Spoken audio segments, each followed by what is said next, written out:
অন্যদিকে পঞ্চায়েতের রাস্তা দখল সমস্যায় পড়েছেন কৃষিজীবীরা। রাস্তা না থাকায় কৃষিকাজ করতে সমস্যা হচ্ছে।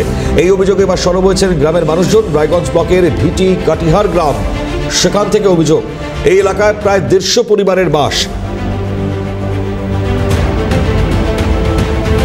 মারাত্মক অভিযোগ। নন্দদুলাল সরকার আমাদের প্রতিনিধি রয়েছে টেলিফোন লাইনে। নন্দ, কি অভিযোগ ঠিক করছেন পরিবারগুলি?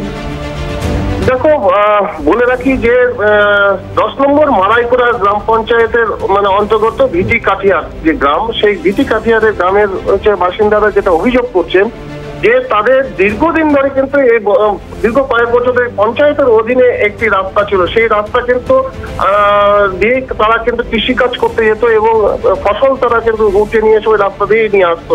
কিন্তু সেখানকার কিছু গ্রামবাসীরা মিলে কিন্তু তাদের সেই রাস্তা কিন্তু দখল করে, সেখানে বাড়ি দখল করে সেই রাস্তাটিকে কিন্তু বন্ধ করে দিয়েছে। স্বাভাবিকভাবে এই রাস্তা না থাকার কারণে তাদের কিন্তু অনেক দূর ঘুরে কিন্তু সেখান থেকে চাষবাস করতে যেতে হচ্ছে এবং পাশাপাশি সেখানে জমিতে যে চাষবাসের যে ফসল সে উঠিয়ে নিয়ে আসতে কিন্তু অনেক অসুবিধার সম্মুখীন হতে হচ্ছে।